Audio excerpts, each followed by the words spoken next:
Hello, everyone, and thank you for coming this evening. We are eager to share about our civil rights trip that we took in February down to Tennessee and Alabama. And before we get started, I need to thank a few people. Thank you to John Punt for setup, for Judy and Larry Scupian for the refreshments, and John Cashman for operating our live stream this evening. So if you have friends that are not here tonight, they will be able to watch this at any time by going to the Salem YouTube channel. So I welcome everyone who is joining us online, and we hope you find this meaningful. For those that don't know who I am, my name is Sarah Punt, and I was joined on this trip by Judy Scupian, Lisa Hart, and Sophie Moldenauer. And Larry.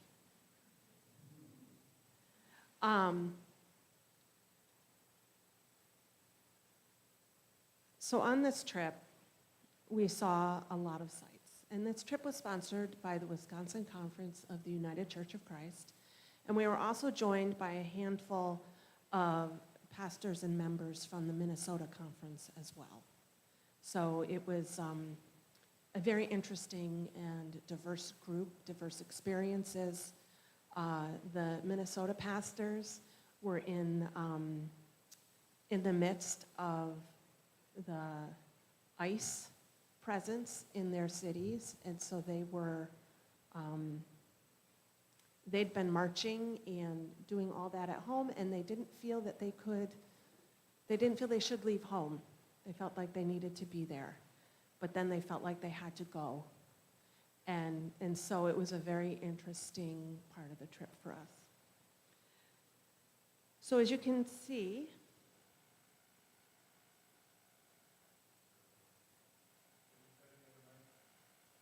is it not working?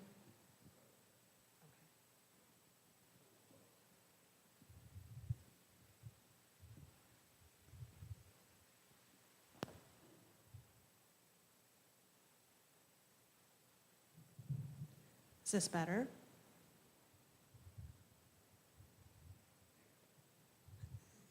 Not really.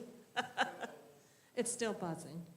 As you can see, our trip itinerary was very aggressive. There was a lot to see in a very short time. We spent 3 days on the bus, and 3 days cramming in as many things as we could. We knew in advance we would not have enough time to visit everything as thoroughly as we wanted to. And so we were encouraged in advance to look at the itinerary and figure out what our priorities were for experiencing these museums. Likewise, this evening we have more to share than time that we have. And I want to tell you that we'll try to keep our comments here under an hour. And then we invite you to move into Fellowship Hall, where we will continue the evening, but with enhancement of refreshment. So when we move to Fellowship Hall, we'll be moving into some different activities and some discussion of the things that we're going to talk about here.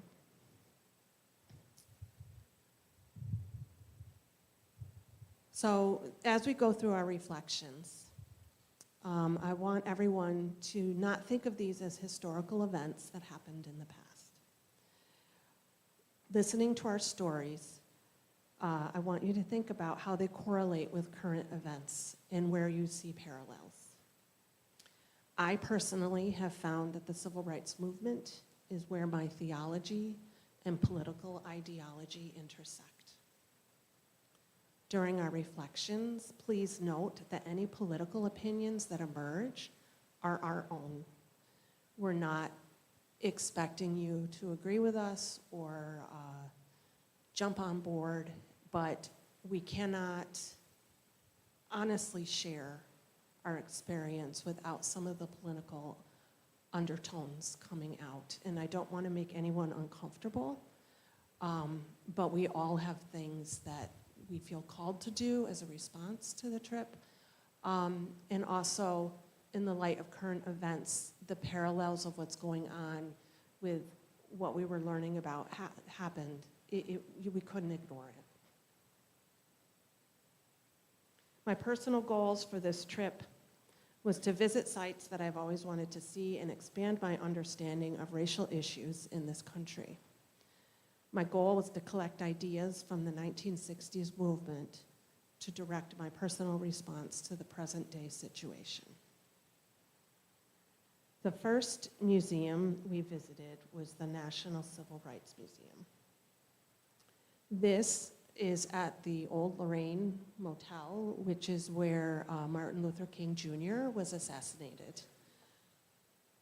The hotel was slated for demolition, and a group got together and said, we can't do that. And they've created this beautiful museum on that site. And they've just recently purchased property across the street where they believe the assassin was, and they're expanding the museum. The museum was established in 1991, and their mission is to share the culture and lessons from the American Civil Rights Movement and explore how this significant era continues to shape equality and freedom globally. My personal takeaway from this museum was from a civil rights leader named Bayard Rustin, and he really encouraged everyone to tailor their own message in response to whatever's happening. So, examples from the 60s to things that you can do today. There was the bus protest, the lunch counter sit-ins. They had voter education, the singers, the freedom singers, the freedom riders, marches, and economic boycotts. So we don't all have to do every one of those things, but we can all dabble at one of those things. And that's where the power is. It's when all of us find a way to use our own voice. Do you have anything to share?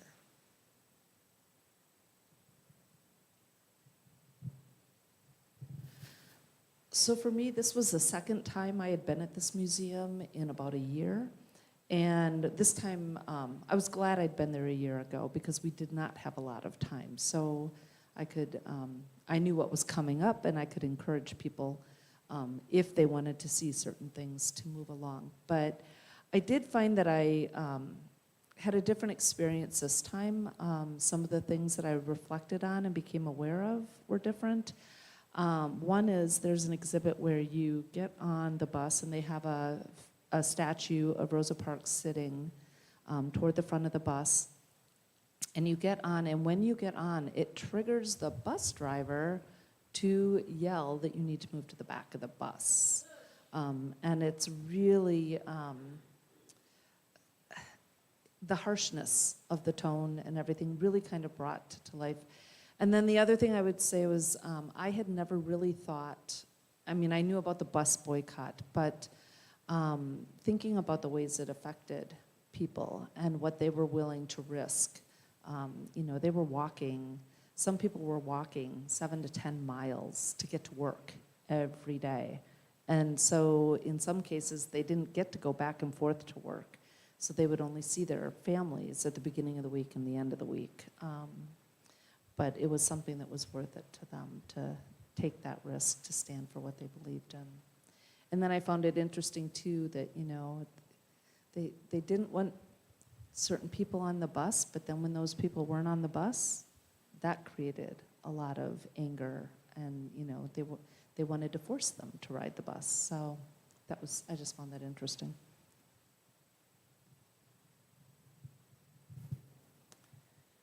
So I've already talked too long on the first topic, so I'm going to quickly go through these pictures. This is a picture of the hotel room, the balcony where Martin Luther King Jr. was standing. Here's a picture from inside the museum showing how they would chain slaves into the bottom of the boats And, I mean, you think about how long the boat ride is across the Atlantic Ocean from Africa to United States, and they were barely clothed, if clothed. They didn't have bathrooms. They were just wedged in there like cargo. Here's a picture of the bus that Lisa was just talking about.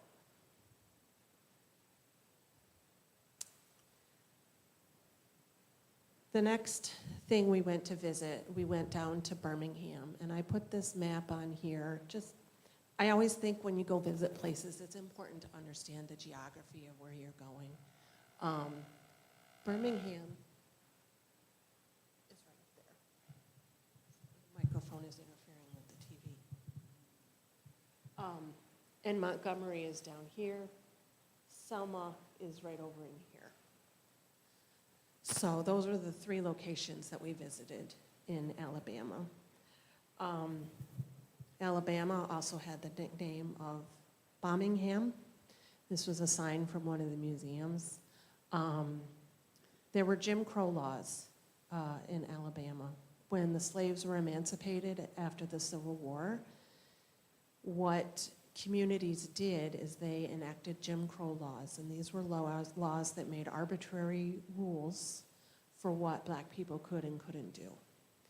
They couldn't do very much. They were highly regulated, and it was almost on a whim whether they were enforced. And this is where the separate but equal argument came from. And as we'll see, they were separate but not equal. So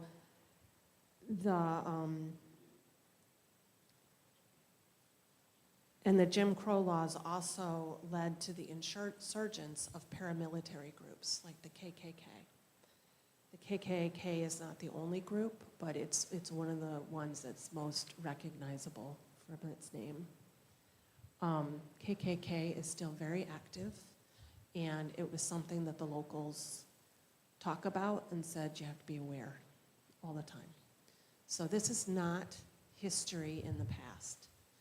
It's just whether it's underground or more obvious, but it's still happening. So Birmingham was the site where the Jim Crow laws were the strongest. And it was known as the most segregated city in America. And that is why there's some really important locations there. So the first place we went to was Kelly Ingram Park. And this is another example of why it's important to go visit places. You know, you can always read things in books and watch documentaries, and that's important. But when you go and visit, you start to understand the layout of how things happened.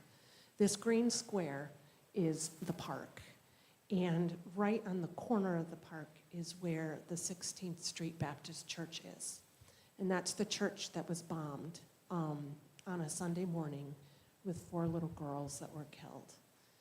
And that park is where people protested and were violently abused by police authorities. And this is also right in the heart of Birmingham. So this is etched on stone right outside the entrance to the park. It's a place of revolution and a place of reconciliation. And I think as white people, we struggle with reconciliation and reparations. What does that mean? What does that look like? How can we ever make up for what happened to people? This park was just beautiful because, and I'll show you some pictures, they had statues all through the park that took you on a journey of the events that took place there. However, they have this whole area of the park set aside for community events and concerts and just programs, and it's called the Place of Reconciliation. And so they're acknowledging what happened, but providing this space for healing. And that was very healing for me. I'll go through some pictures, and then I'll see if others have anything to say about this. This is from across the park looking at the church, the 16th Street Baptist Church. The Children's Crusade. One thing that I did not know before this trip was they were struggling getting protesters to come out, and it was because people were at risk of losing their jobs. They couldn't take a day off without pay. And a civil rights leader went to Dr. King and said, let's use the kids. Let's pull our middle school and high schoolers out of school and send them to the park to protest. So, find my notes here. On May 2nd in 1963, more than 1,000 students skipped school and marched on downtown, and they gathered at the church and went into the park. And the Commissioner of Public Safety, Bull Connor, responded by jailing more than 600 students that day. And here's a statue that represents the jailing of the kids. And so then the next day, another 1,000 students showed up, and the jail cells were full. They didn't have any place to put these kids. So they started attacking them. Here's a picture from one of the museums of the students being carted away in the bus. We learned from someone else later in the trip that it was a real honor as a Black person to be arrested as a result of your participation in protest. So they're kind of celebrating because they feel like they're doing something. Here's a picture of a fenced yard that they created to basically pen the kids in because they ran out of jail room. This was a powerful place in the park. You walk on this path through these police dogs, these attack dogs. And when you walk through it, the dogs are really close to you. It's kind of hard to walk through without really feeling the presence of those teeth. And I thought it did an excellent job representing that.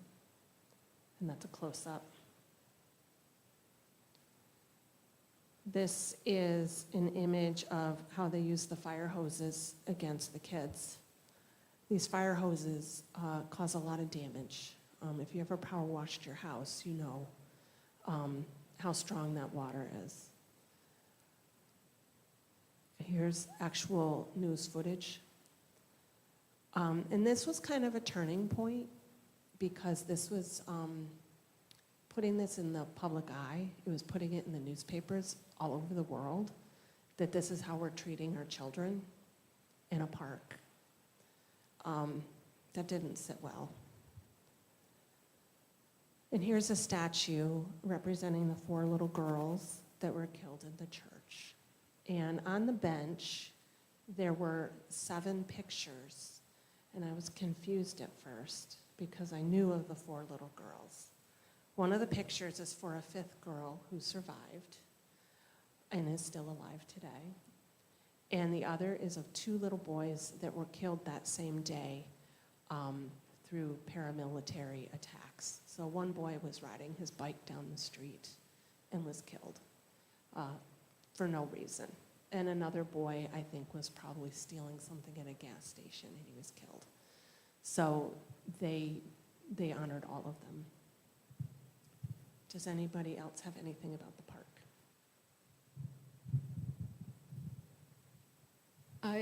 What I took away from some of these things that Sarah just told you about is that, this was back in the,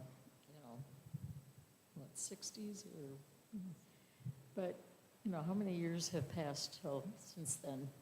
And we have one way that people choose to work against things like this is to peaceful protest. And when you hear about the children wanted to do something and they, went on the buses and they were left high school and everything, we have high schoolers doing that today. And I have to think, wow, we don't learn. History, repeats itself in not so good a ways many times, and it seems like, do we really learn from this? I don't know. Another thing was, like she described the dogs coming at them, the fire hoses and all that. It was just, terrible abuse of people. And I think that, what were they trying to accomplish here? It's just, they're trying to keep people that they don't like in their place. It was considered a racial caste system at the time.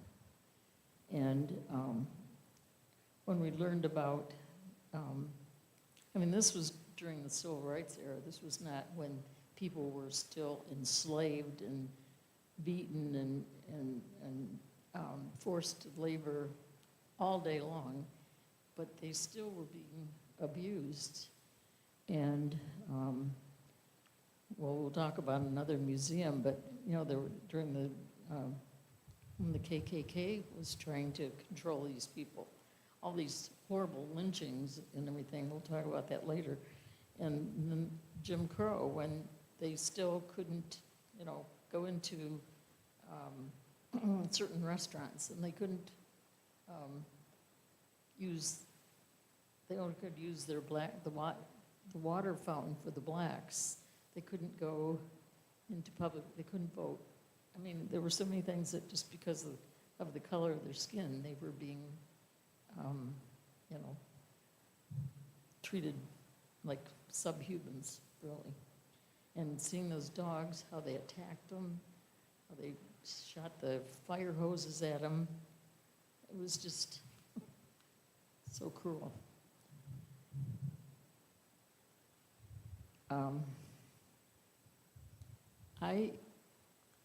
Larry and I were in the Holocaust Museum 2 years ago in Washington, D.C.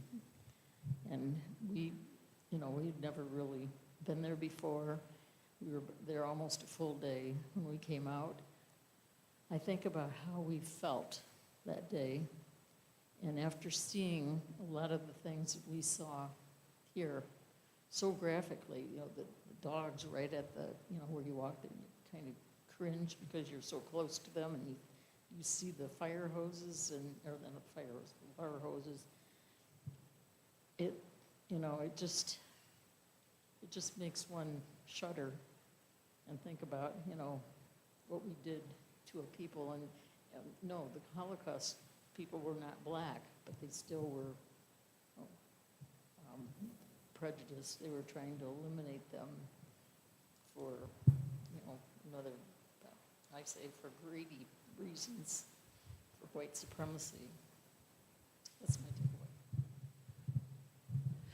So for me, and I can add to the arrest, the youngest child that was put in jail was 6 years old. So it wasn't just middle and high school kids, there were little kids that were there too, that had dogs turned on them, that had fire hoses turned on them, and then also that were arrested.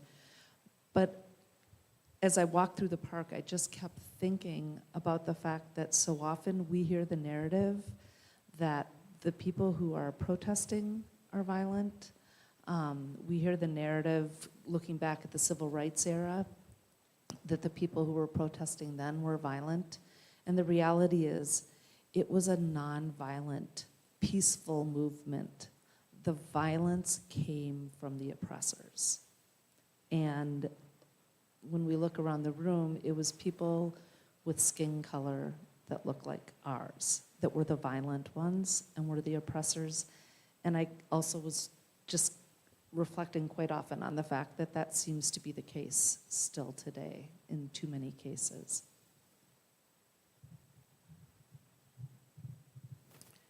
So right after the park, we moved on to the 16th Street Baptist Church.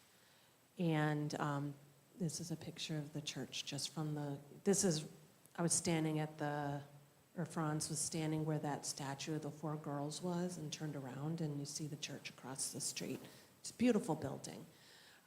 This is the church that was bombed by the KKK on a Sunday morning. We learned from women at the church that it was Youth Sunday at the church that day. Is there a way to prevent the, should I move, like with the feedback? Okay. So it was Youth Sunday. So the girls were all in their best clothes and they were excited. It was an important day. The parents were looking forward to it when the bomb went off. And as I mentioned before, it killed 4 girls and 1 girl survived. But this church is amazing because sometimes when I visit places that are historically significant like that, it feels a little touristy. And I did not feel that here. Their tagline, which is everywhere, says, "Where Jesus is the main attraction." So they are so much more than what happened to them that day, but they honor it. They tell the story in a way that's just beautiful. So this is a very active congregation, 400 active members. The Black church has such a strong place in society. Back in the 60s and during the Jim Crow era, the church is the only place that Black people could go. So everything happened there. It was the only place they weren't regulated and weren't in danger. The pastor at this church was very reluctant to let the civil rights leaders meet there because of the dangers. But the church was centrally located. It was right across from the park. It was the perfect spot for Martin Luther King Jr. and his pals to come and organize. And it really did put a bullseye on the church, and the pastor never forgave himself for the fact that he allowed those meetings to take place in his building after those girls were killed.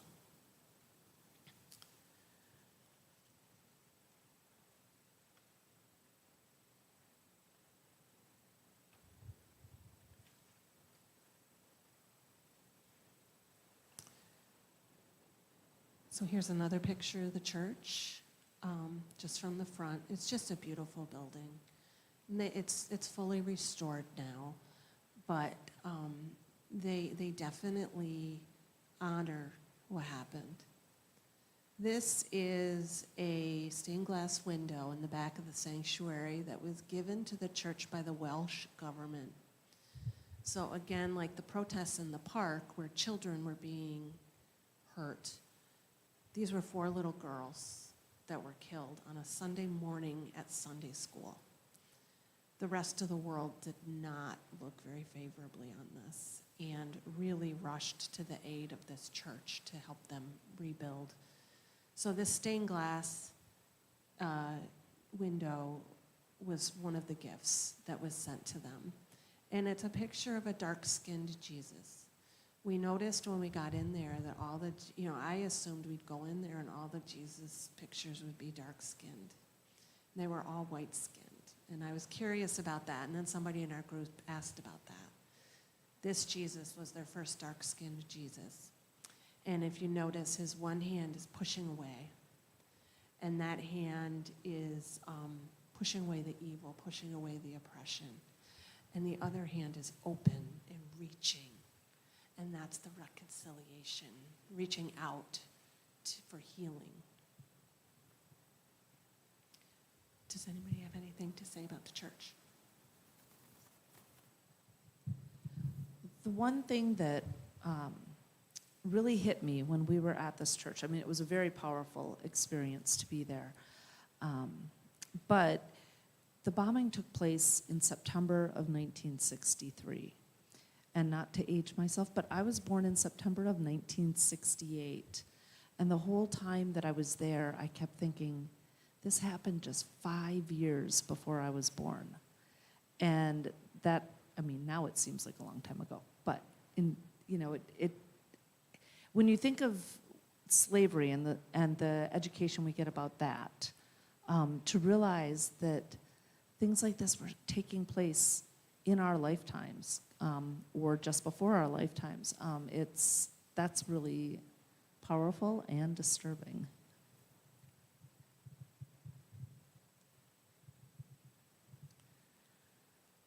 Our next stop was the Birmingham Civil Rights Institute. It was right across the street from the church and the park. And a lot of this museum showed the separate and not so equal. So here was one example of a schoolroom. And if you look closely, the white classroom, they have a movie projector, they have notebooks and books on the desks. The desks are the kind that you can lift up and you can have supplies inside. And lots of bright light. And if you look at the classroom for the black students, it's darker. There's one little lamp in the middle of the ceiling. The desks are that old style. They don't have any supplies. There's no movie projector. So sure, they had a school, but they really didn't have the supplies or the funding to do anything with it. And so this whole museum does a really good job sort of providing that contrast throughout the whole thing. One thing that caught my attention is when we walked into the museum, over the door of the entrance, it said, "We are citizens, not victims." And that I've been pondering that ever since then, because these were all full citizens of the United States, but they did not have full citizen privileges. And that just really struck me. Anything else on the? Being a teacher, I took pictures of those two rooms, realizing that there was a big difference, and there still is a big difference in how the blacks versus the whites were treated, and we hear so much about in the discrimination of these people, they're put down for so many reasons that when you think about it, it's not their fault. From the very beginning, when they were, freed as slaves, I mean, go way back to slavery and learn that they were pulled out of their normal culture, their country, their people they were, knew and loved, and were subjected to hard labor for years and years and years. And then finally, when they got freed, they still were under the control of, mostly, white people who still were downtrodden, didn't have the right to live where they wanted, they didn't have, equal treatment in the schools, and yet, they're still thought of as a lesser people. They're dumb, they're lazy, this, and you have to stop and think, is it really, can you fault them for this when you think how they were treated for so many years? And even today, needless to say, there's still some discrimination going on today. And I wanted to say earlier that I think a lot of times how you approach and think of things like this goes way back to how you were raised. And maybe a lot of us are in the same boat. I grew up in northern Indiana on a farm. I never saw in real life, I never saw any black people until I was a senior in high school, when our team went to the sectional up in South Bend and played a team of really tall black boys. That's the first I'd ever really seen black people, other than maybe a little bit on TV and maybe in a movie in there. And I always thought, I believed that men were created equal, and we learned in Sunday school and church that we're made in the image of God. And so what if they have a different color of skin? And this whole this whole thing from when we haven't talked about the Legacy Museum yet, right? But that's where, basically, that was one of the first ones that really hit me hard. I did not realize, I knew of slavery, it wasn't even really talked about in the schools that much. We learned a little bit about it, knew a little bit about segregation, but all the stuff, like you said, you didn't even know this was going on hardly because it just wasn't a thing. So, you know, it was, the one word I came away from learning all about the slavery and that was just, I could sum it up in one word, horrific. And that's how I felt about how they were treated.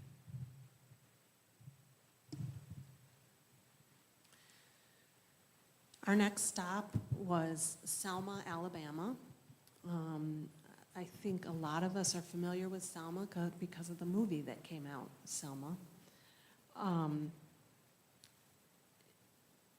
Selma is known as a very important place in the civil rights movement because that's where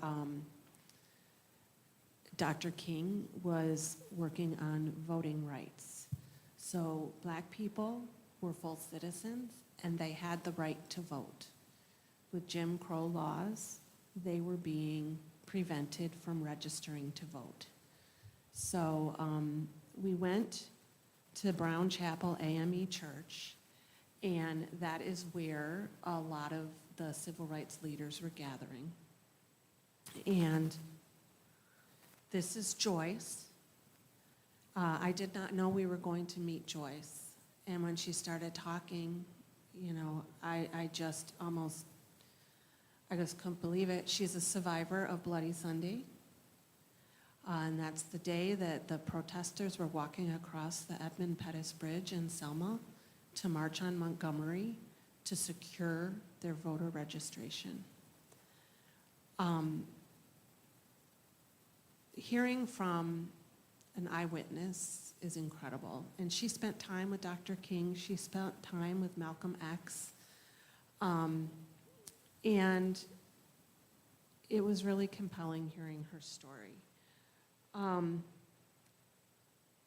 want to say that Selma, Alabama today is really an example of the damage caused by Jim Crow laws. It's one of the most impoverished towns I have seen. It was literally, the buildings were literally falling to the ground. It is one of the poorest cities in Alabama. 1 in 3 Selma residents live below the poverty line, which we already know the poverty line is pretty low. And so that's really evident in the town, and they're really trying to use their history as a way to generate some historical tourism.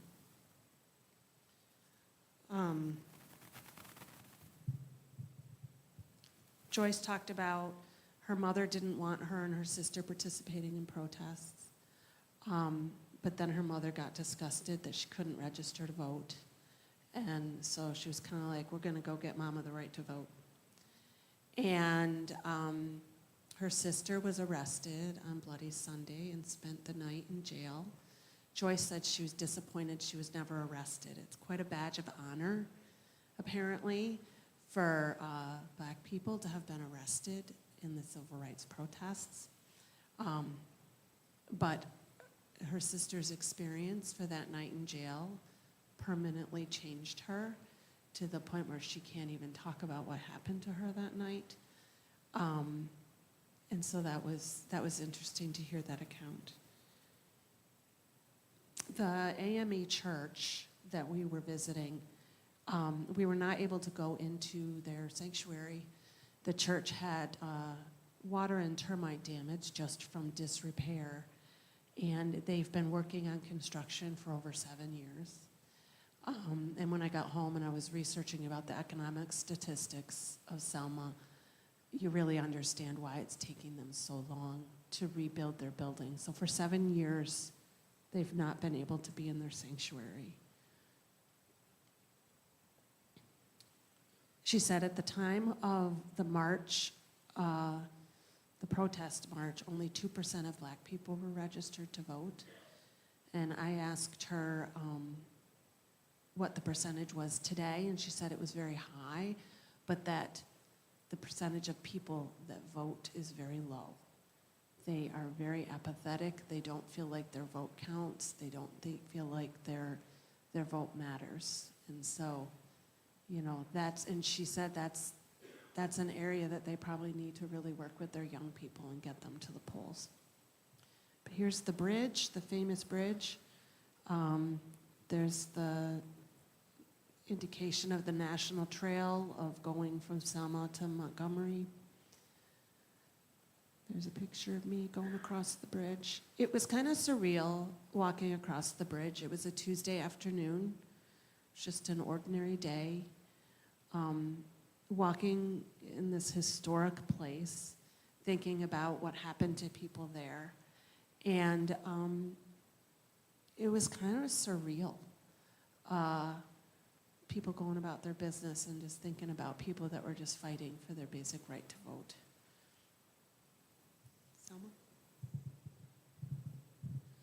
So I walked over the bridge a little bit after most of the other people. We had a small group of us that stayed behind at the AME church to try and secure a gift for some of our trip organizers. But it meant that we got to sit and talk with Joyce and some other people there a little bit more.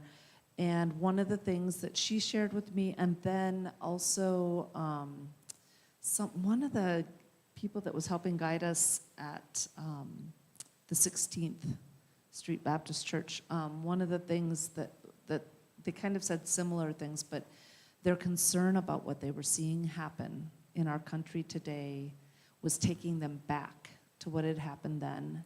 And they talked about the level of concern that they had, that we were back at that point, and they wondered if history had to repeat itself. And so that was just, I felt like that's an important thing to, share with people, because people who've lived through it once are now looking at us today and saying, wait, what's happening here? And can we change this?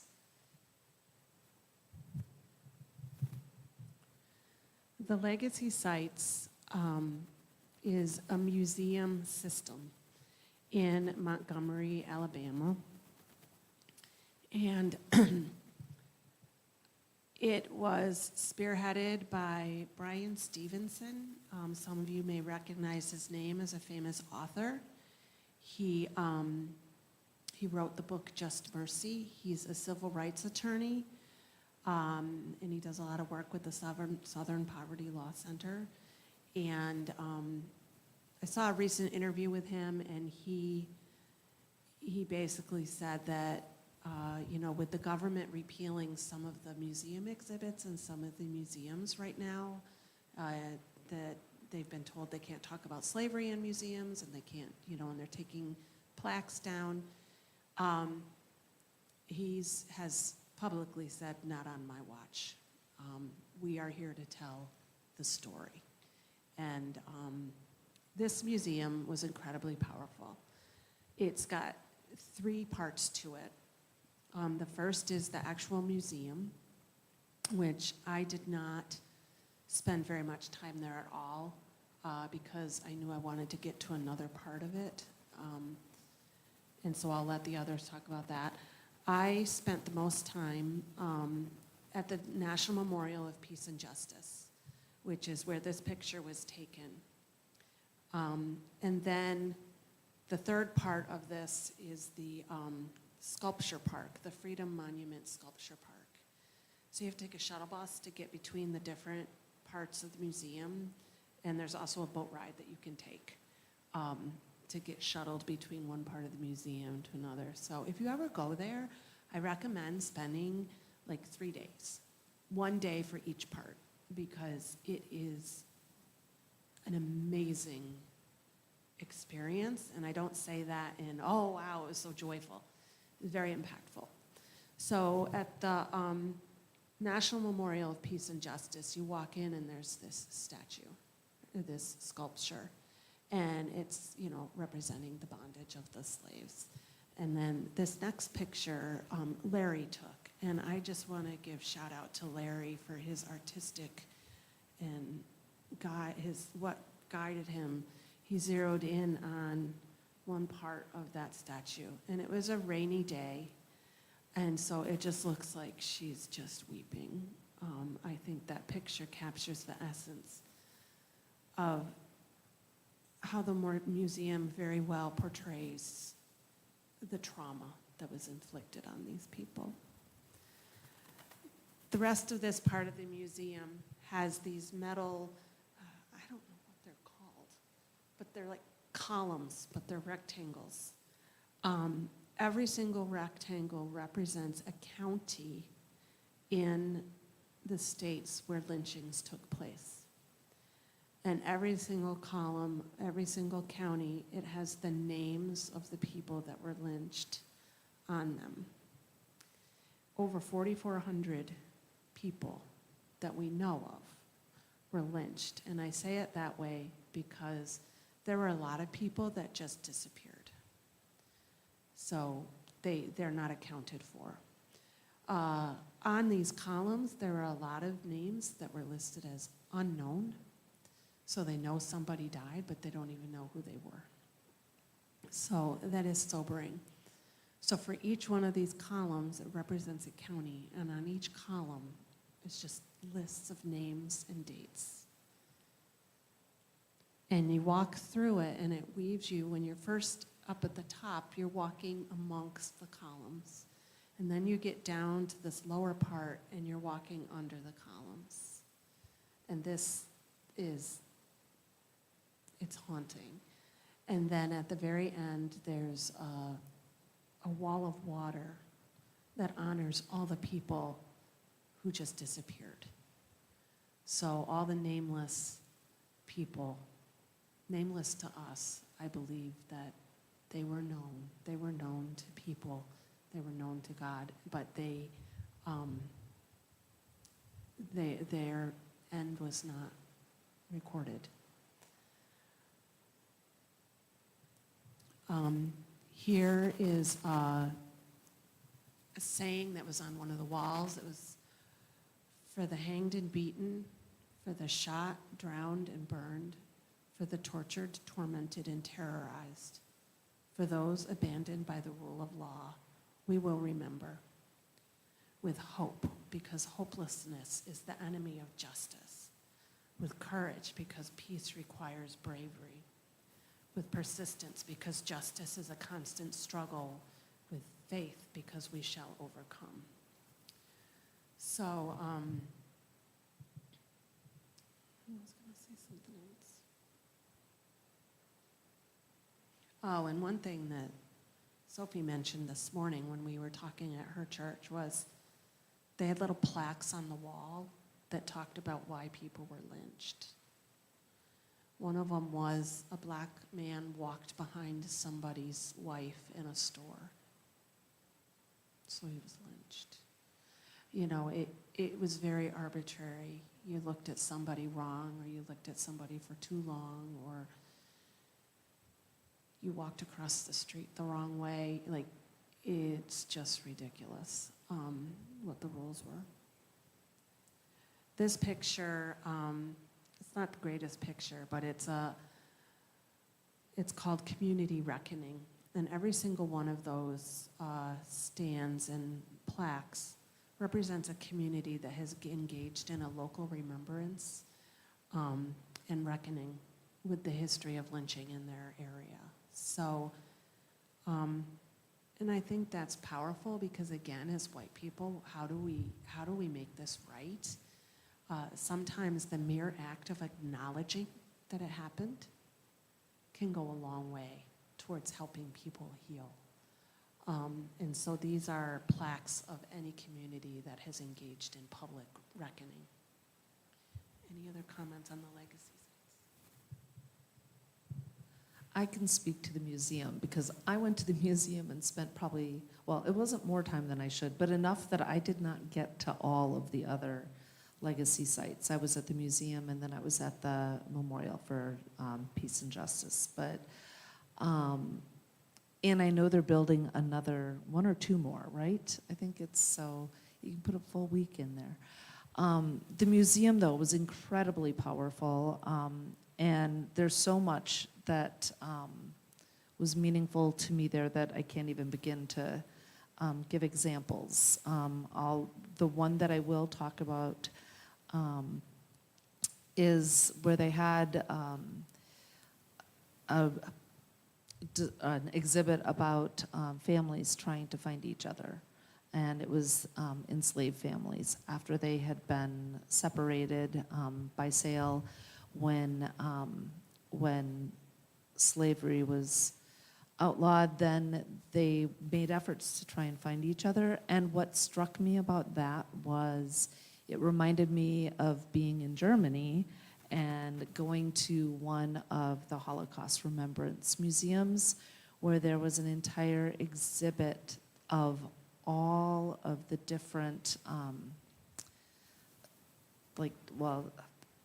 messages that were put out there. There was a strong effort there to try and reunite children with their parents, and that's what was brought to mind for me when I was looking at this exhibit on the ways that they tried to find each other after slavery had ended.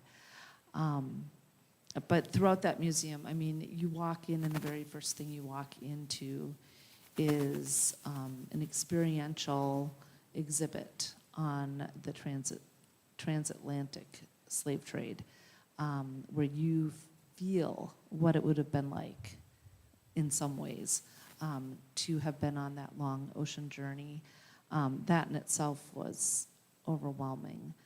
Most people I know that spent significant time in the museum reported afterwards that they had cried while they were in there.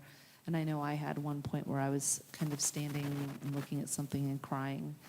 And our conference minister walked up to me from behind, so he had no idea. And he said, "How are you doing?" And I was like, "Oh, I'm okay." And then realized I needed to be honest that no, this was really hard to see. So it's worth it, though. I mean, I think we really do need to understand.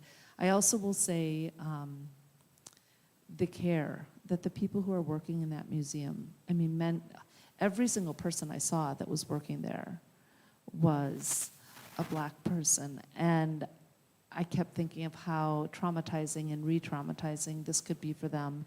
And I did ask, and I found out that they do actually do a lot of work to care for the people that are working there, and that the people working there feel it's an honor to be able to share the story of what happened and what in some ways continues to happen. But I also got to witness how they care for the students that were going through there. Well, probably anyone, but we witnessed it with students because it was the beginning of Black History Month. So there were a lot of school groups going through. And there was one situation where we walked into a little theater area where they had a little film that would play, and there was a docent sitting in there with one of the high school students who was clearly just overcome. And I watched as they allowed us to come in. There were just a couple of us. But all of the other students that tried to come in, they kind of said, "Come back later." And they allowed the student to have the privacy that she needed to work through, but they also did not leave her alone to work through it. They were there with her. So I was impressed by that. Quite a few of us expressed the fact that being there and seeing this and being a white person, we just felt so guilty. And I know that both Larry and I and different others that we spent time with said that they had gone up to these Black girls that, well, most of them, a lot of them were girls, some guys too, that were working in these museums. They were so kind and they were just so eager to help you and talk to you. And all of us stated at one time that we just went up to them and said, you know, we just are overwhelmed with everything we're seeing, and we feel, it makes us feel so guilty. And they were just, they smiled, and they said, no, no, no, don't feel that way. We are honored. They said, you are here, and you are, because of your presence here, and your kind words and things, they said, you are honoring, what happened, and you are supporting us. And they said, don't feel guilty. So that really, was kind of interesting. And I wanted to mention this one where the museum, that we were at there with the hanging fence. It reminded me, with every one of those slabs of, we thought they were cement, but they were metal, some kind, with all those names on it. You just walked and walked and walked forever, and they were just full of names, and these are all people that were killed for no good reason. It was just overwhelming, and it did really make tears come to your eyes. And then I thought, I kind of felt the same way the first time I went to Washington, D.C. and walked along the Vietnam War Wall Memorial. It's a long walk, and what is on it? Names of people who have died. And it was just very, very emotional for us. I want to say the picture that Sarah just put on, it's like a big open book, and there wasn't anywhere really that I could see that, that told what was on it, except it looked like just a bunch of names. Well, then I read in a book that we bought that there's 120,000 unique surnames that are all on them. It's a tribute to all the people. The blacks did not even, they were kind of like, when they were slaves, they were just unknown. They didn't have a name. They had a number. And over the years, like what Lisa was saying, where they were trying to find, when they, were free, but still searching to find their loved ones and all this, they started researching and looking for names that they could identify with. A lot of them took on names that were the name of the slave owner that they knew had owned some of their people and all that. But anyway, and they said they put some of the names, kind of made up their own names, and they took all these names, 120,000, some of them, that are unique names that they just came up with because they wanted to have a name that was associated with their ancestors and that and what they went through. We're getting a little short on time, and I want to leave Sophie enough time to share her unique experience. We had one more site that we visited, and it was the Civil Rights Memorial. And this was a unique museum in that it honored the martyrs of the civil rights movement. So they had selected a certain number of certain individuals who had died throughout the civil rights movement. And it clearly is not everyone, but it was a representative cross-section of people. And then towards the end of this tour,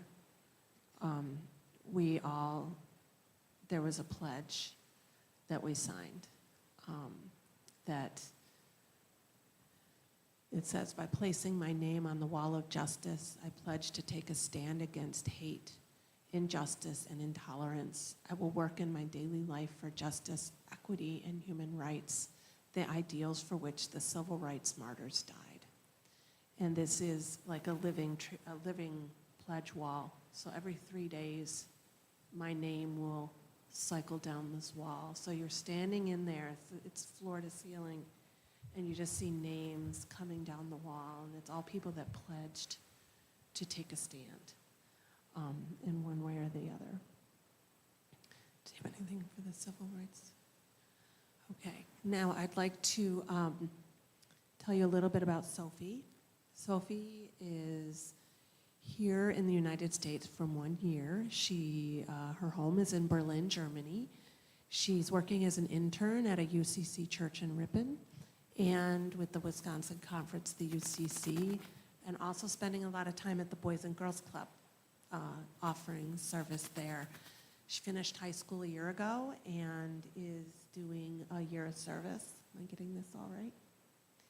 And we had the pleasure of sharing this trip with Sophie.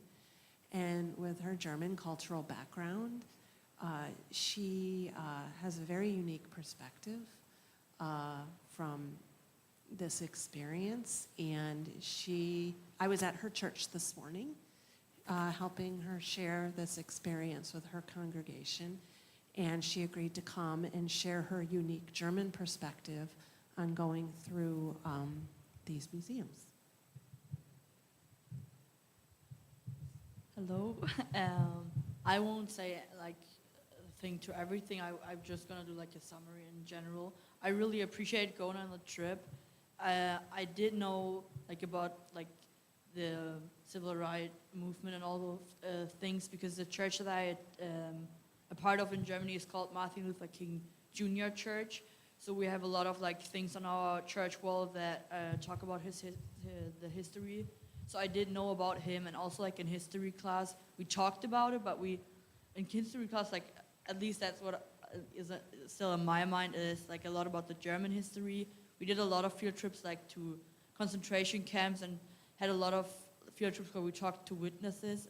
So like it was like when it was not really present in my mind that so much happened.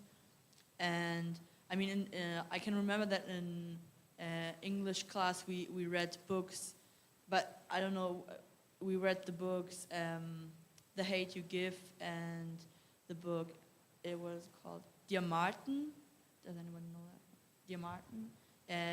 But it was more like about learning the language, and I wasn't really like fully paying attention to the history. So going on that trip and having like 3 days of like complete like informational just coming on to me was like really overwhelming. So I really appreciated going on the trip with all those like nice people that are really trying to help me to understand and get like all of the informations in.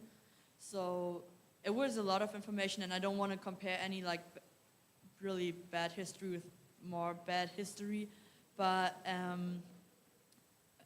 I just lost the train of thought, 1 second. But it was like a lot of like, how do you say that? Like in a way that, I'm gonna start with the sentence again. It was like a lot of information that like it took me a while to like really get what the things were saying, and walking through it and seeing all those like what I remember is that a lot of like art was helping me to understand what all those emotional things, like going to the sculpture park and all. We couldn't take a lot of pictures there, but there was a lot of like really good art on that trip that made it like a little bit easier to like get a feeling for what the emotions were during that time. So it was like a really good thing for me to see that other countries also try to like deal with the things, because things that we hear in Germany about you, it is like a lot about that you don't really like. What was the word for like remembrance and like talking a lot about it, and I feel like that's what we do a lot. Like I said, we talk in history class about German history like all the time, which is really good. I'm not gonna like, it's really like we really try to like talk about it. So it was really good to see that you have a lot of those places too, like memorials. So yeah.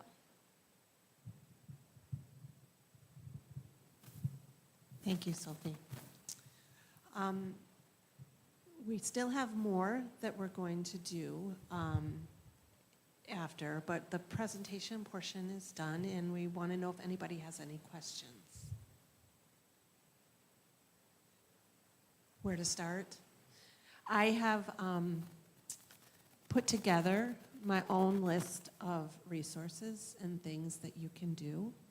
I've also put on here the Wisconsin Conference website has a really good list of, but there are some of my things that really resonated with me that weren't on that list, so I made my own. A couple things that I'll highlight, and I've made copies of this for people to take with you tonight. Coming up soon, there's going to be an all-church read.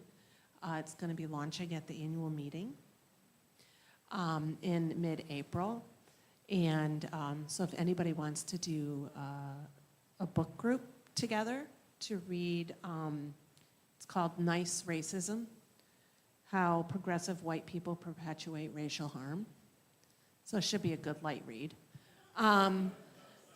But it's so important that we do this work together because it's hard. There's a book I put on here that is my go-to book that I think should be mandatory reading, and it's called The Warmth of Other Suns. I put some movies on here that you can watch. You know, one thing I've learned is sometimes just educating yourself, that's activism. The more you understand, the more you know, the more you are equipped. And so it's not the easy way out just to engage in self-education. Another thing that I've learned a lot about in the last few months is literacy issues in the Madison schools is a huge problem. 79% of Black students do not meet grade level expectations in reading. And when you, like for the first few grades, like grades K through 2 and 3, you're basically learning how to read. And then after grade 3, you use reading to learn.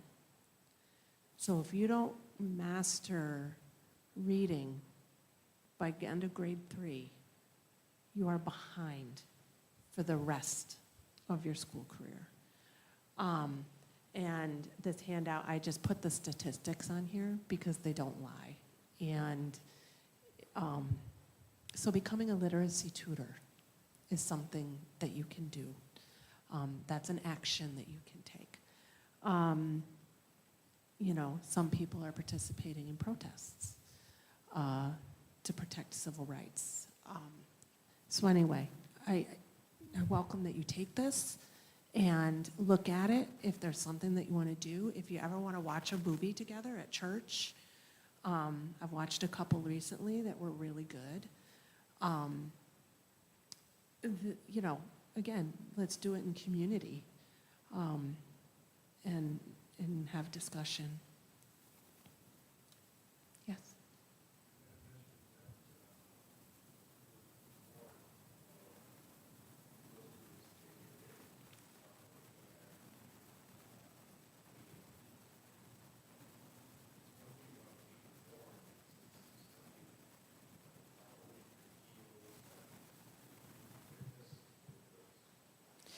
There was the question for those that are online was, we were warned about the KKK being present in the communities, and was there something that made that palpable for us? Yes, every museum we went to had heavy security. We had to go through metal gates, metal detectors. My artificial knee would set that off like the 4th of July. But yeah, our bag, in some places we couldn't take bags, couldn't take water bottles. The water bottles became a big joke. So, and the Civil Rights Memorial, the last place we went to, she brought it up because they have a fairly new building because their previous location had been bombed by the KKK. So, and she said, you know, you don't necessarily see them, but they know they're there. And they're always there. Does anybody else want to add on to that?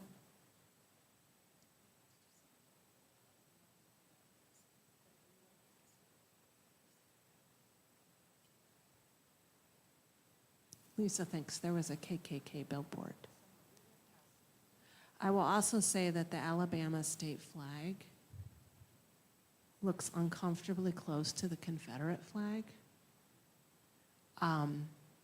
Because the first time I saw it, I was like, what is that? I knew it wasn't the Confederate flag, but it was close enough that that's what it made me think of. So, yeah. Yes, Larry.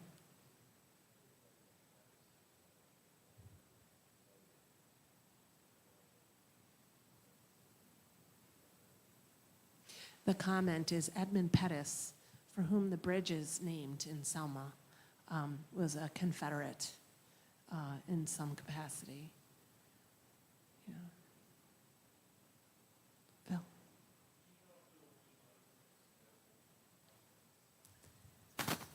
I will turn that over to Lisa. The question is if there will be other trips available through the conference. And I'm excited that Lisa has something to say, because I know when we were on the trip, people were talking about it. It was so worth it. All right, so yes, the plan is that there will be. I know some of the conversation has been about, well, what are some of the other places or things we could do that might not even have anything to do with civil rights?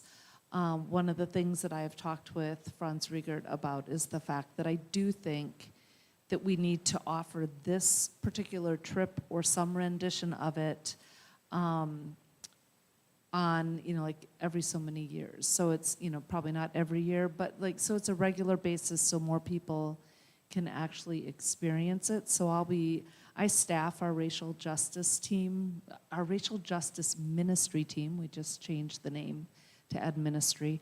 And so that'll be something that we'll probably be having more conversation about. So stay tuned. Yeah. John.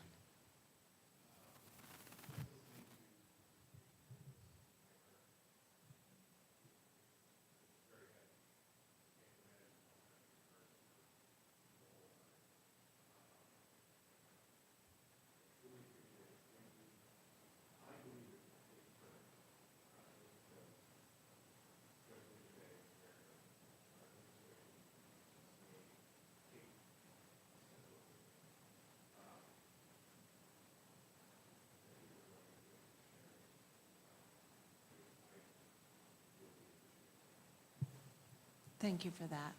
It was so for those online, it was a comment thanking us for sharing and the courage that it takes in the current political climate to address this topic and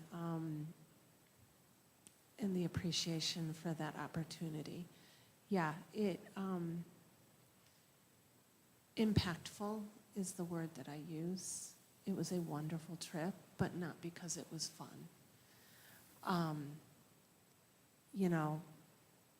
It had all the fun parts of a group trip. We all have our inside jokes. We sang protest songs on the bus, But it was exhausting. It was an aggressive itinerary, and it was intense topic.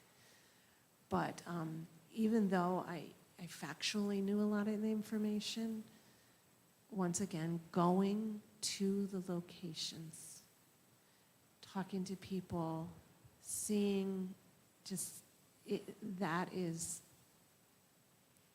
really important. So I have some discussion questions that I would really like us to talk about. And some of these were things that came up amongst our group on the trip. So I'm going to put them up on the screen for the people online. I invite you all to come back to the tables. Judy and Larry have provided refreshments. Get something to eat, something to drink, and I hope that you will stay for a time of discussion for as long as you feel you're able.